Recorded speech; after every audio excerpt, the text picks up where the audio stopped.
नमस्कार, चंडीगढ़ से आपका स्वागत है। मैं हूं आशुतोष। आइए सबसे पहले नजर डालते हैं कुछ अहम खबरों पर। केंद्र सरकार ने किसानों को फिर आश्वासन दिया कि न्यूनतम समर्थन मूल्य रहेगा जारी। कृतज्ञ राष्ट्र आज भारत रत्न डॉक्टर भीमराव अंबेडकर को उनकी 64वीं पुण्यतिथि महापरिनिर्वाण दिवस पर अर्पित कर रहा है। और चंडीगढ़ में फिट इंडिया अभियान के अंतर्गत लोगों को फिटनेस के बारे में जागरूक करने के लिए प्रभात फेरी का आयोजन।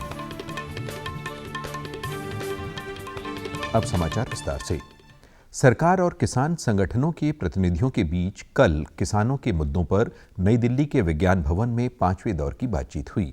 बैठक के बाद श्री तोमर ने कहा कि छठे और अगले दौर की बातचीत 9 दिसंबर को होगी। उन्होंने कहा कि हम लोग चाहते थे कि कुछ विषयों पर स्पष्टता से कुछ सुझाव हमें मिल जाएं, लेकिन बातचीत के दौर में ये संभव नहीं हो सका।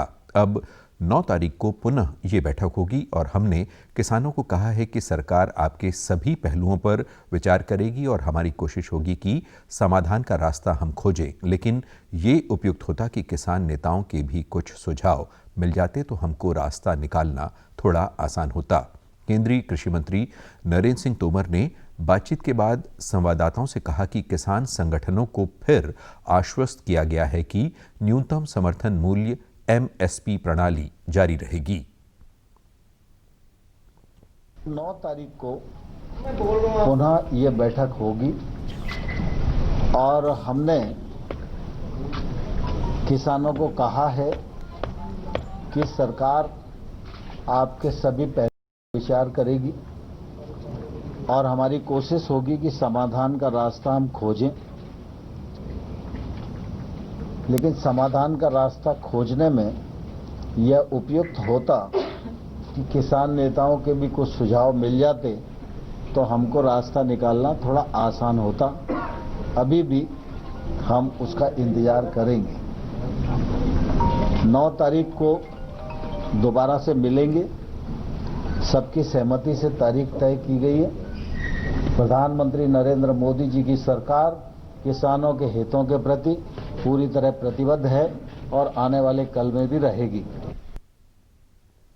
कृषि मंत्री ने कहा कि चर्चा बहुत अच्छे माहौल में हुई और हमने आश्वस्त किया है कि एमएसपी जारी रहेगी व इस पर किसी भी प्रकार का खतरा और उस पर शंका करना बेबुनियाद है, लेकिन फिर भी किसी के मन में यदि कोई शंका है तो सरकार उसका समाधान करने के लिए पूरी तरह तैयार है।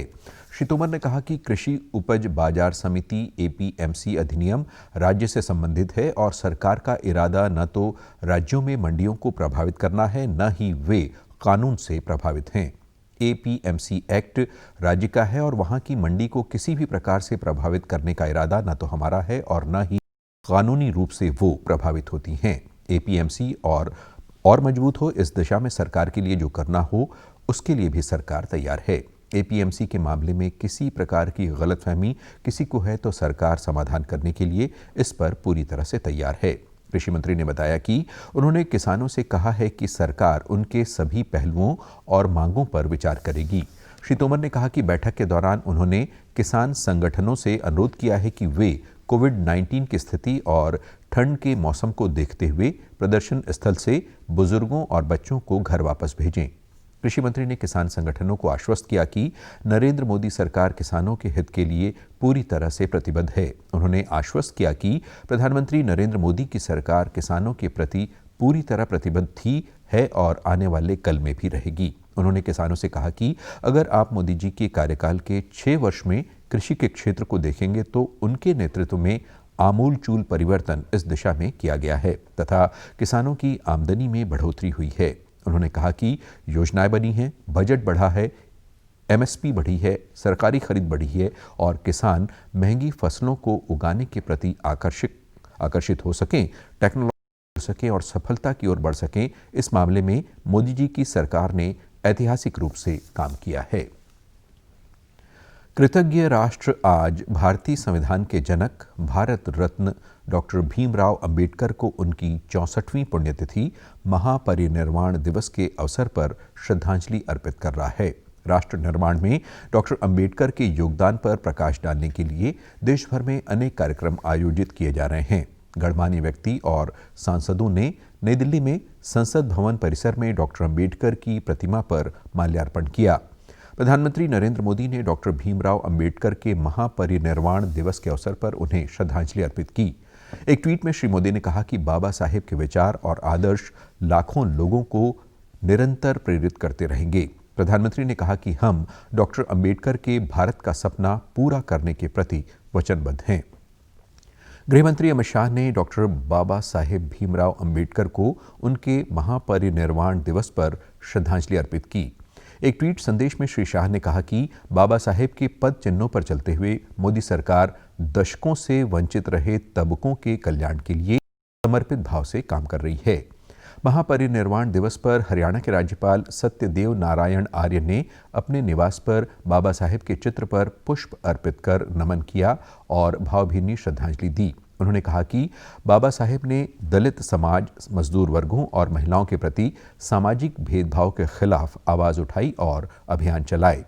सम्मान के रूप में डॉक्टर अंबेडकर के अंतिम विश्राम स्थल मुंबई के चैत्य भूमि पर एक हेलीकॉप्टर ने फूलों की वर्षा की। फिल्म्स डिवीजन इस महान समाज सुधारक विद्वान को उनके जीवन और कार्यों पर संबंधित वृत्त चित्र की स्क्रीनिंग कर श्रद्धांजलि देगा। भारतीय संविधान के जनक डॉक्टर अंबेडकर एक न्यायविद, अर्थशास्त्री, राजनीतिज्ञ और समाज सुधारक थे, जिन्होंने शोषित वर्गों, महिलाओं और श्रमिकों के साथ भेदभाव के विरुद्ध अभियान चलाया। बाबा साहेब को 1990 में मरणोपरांत भारत रत्न से सम्मानित किया गया। देश में कोरोना संक्रमण से मुक्त होने की दर बढ़कर 94.37% हो गई है। इसके साथ ही देश ने कोरोना के विरुद्ध संघर्ष में महत्वपूर्ण पड़ाव पार कर लिया है। पिछले 9 दिन से नए मामलों की तुलना में ठीक होने वालों की संख्या ज्यादा बनी हुई है। अब तक 91 लाख से ज्यादा लोग कोरोना से मुक्त हो चुके हैं। लगभग एक महीने से प्रतिदिन पॉजिटिव मामलों की संख्या 50,000 से कम रह रही है। पिछले 24 घंटों के दौरान लगभग 36,000 नए मामलों का पता चला है और लगभग 42,000 लोग कोविड से स्वस्थ हुए हैं। देश में इस समय कोरोना के 4,03,248 रोगियों का इलाज चल रहा है, जो अब तक सामने आए कोरोना के कुल मामलों का महज 4.18% है। स्वास्थ्य मंत्रालय के अनुसार कोरोना के लगभग 75% मामले दिल्ली, महाराष्ट्र, केरल, पश्चिम बंगाल, हरियाणा और राजस्थान सहित 10 राज्यों से हैं। स्वास्थ्य सुविधाओं की विस्तार, उपचार के मानदंडों को लागू किए जाने और चिकित्सा कर्मियों तथा कार्यकर्ताओं के समर्पण के कारण कोरोना से मुक्त हो रहे लोगों की संख्या लगातार बढ़ रही है और मृत्यु दर घट रही है। देश में कोरोना से मृत्यु की दर 1.45% है। पिछले 24 घंटों के दौरान कोविड से 482 लोगों की मौत हुई है। पिछले 24 घंटों के दौरान देश में 11 लाख से अधिक नमूनों की कोविड की जांच की गई। इसके साथ ही अब तक कोविड नमूनों की जांच की संख्या लगभग 14 करोड़ 70 लाख हो गई है। केंद्र सरकार और भारतीय आयुर्विज्ञान अनुसंधान परिषद ICMR ने परीक्षण के लिए बुनियादी सुविधाओं का विस्तार किया है। देश में हर किसी के लिए जांच की सुविधा उपलब्ध है और जांच क्षमता अब प्रतिदिन 15 लाख तक पहुंच गई है।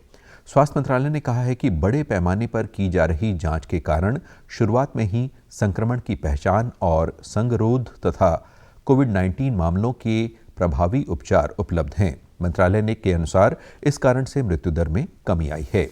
इस वर्ष जनवरी में पुणे में राष्ट्रीय विषाणु विज्ञान संस्थान में जांच के लिए केवल एक प्रयोगशाला ही थी, जबकि अब पूरे देश में 2,205 प्रयोगशालाएं कोविड नमूनों की जांच के काम में लगी हैं। इनमें से 1,188 सरकारी और 1,017 निजी प्रयोगशालाएं शामिल हैं।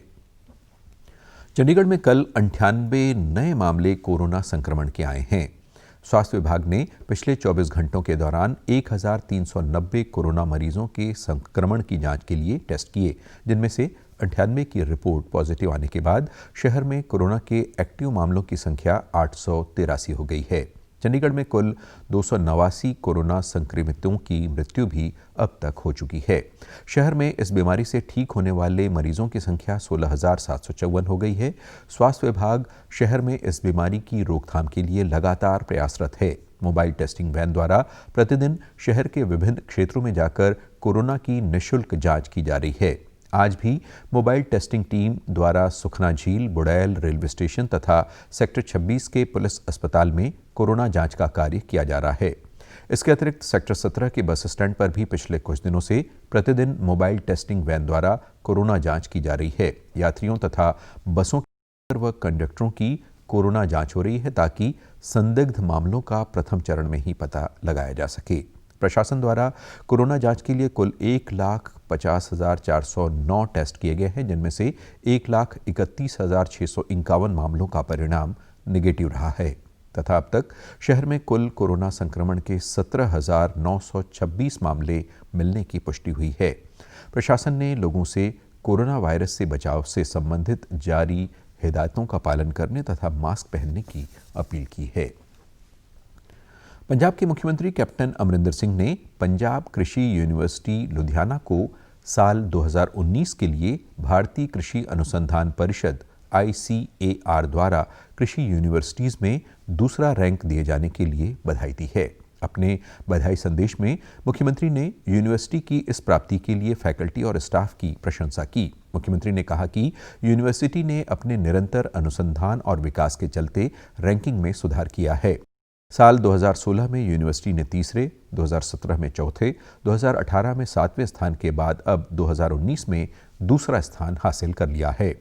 फसलों, सब्जियों और फलों की गुणवत्ता तथा उपज में निरंतर सुधार करने के लिए कृषि यूनिवर्सिटी को ये प्राप्ति हासिल हुई है।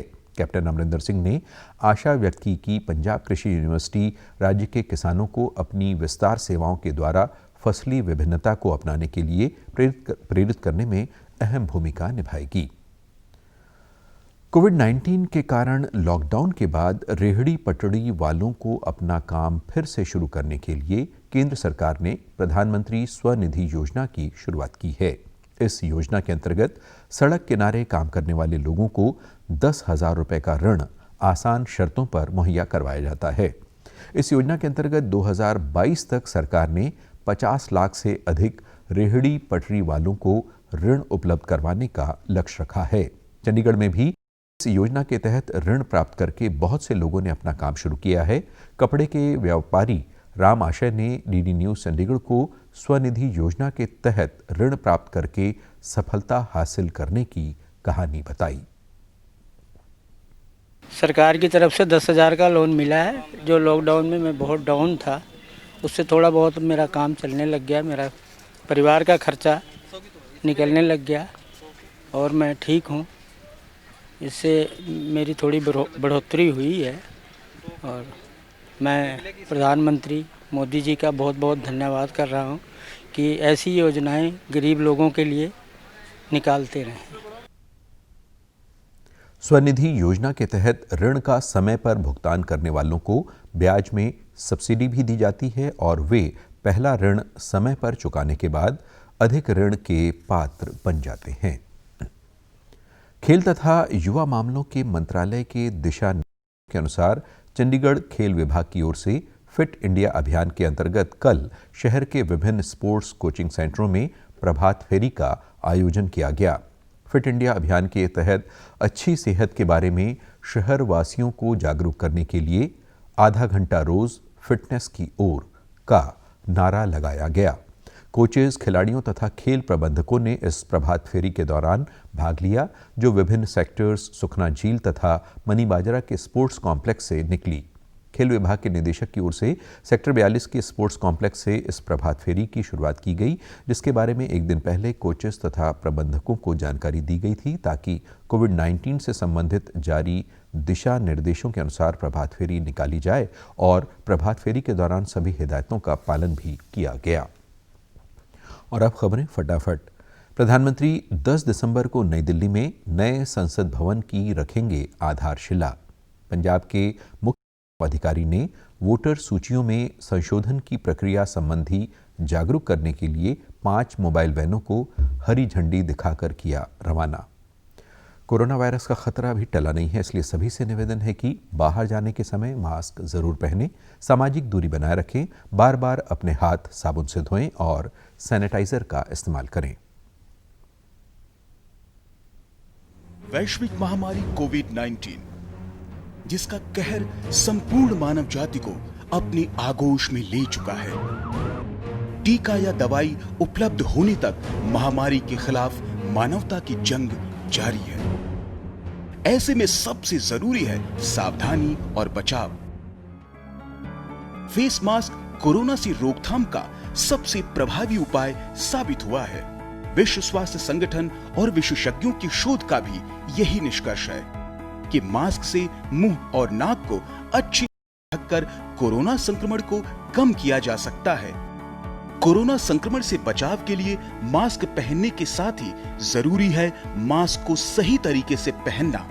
बहुत से लोग मास्क से नाक और मुंह को सही तरीके से नहीं ढकते हैं, जिससे संक्रमण का खतरा बना रहता है। बिना मास्क या फेस कवर के घर से बाहर निकलने की अभी कल्पना करना भी सही नहीं है।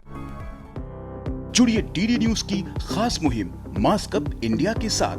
मास्क पहने और अपने मुंह और नाक को अच्छी तरह ढकें। अपने परिवार के सदस्यों और दोस्तों को मास्क पहनने के लिए कहें। Mask up India. Mask up India.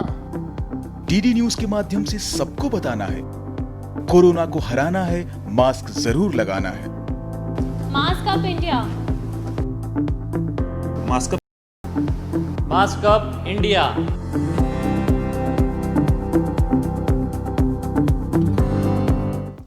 आप हमारे समाचार YouTube channel DD news Chandigarh, Facebook DD news Chandigarh और Twitter handle DD news CHD पर भी देख सकते हैं। इसी के साथ चंडीगढ़ से समाचारों का सिलसिला समाप्त होता है। नमस्कार।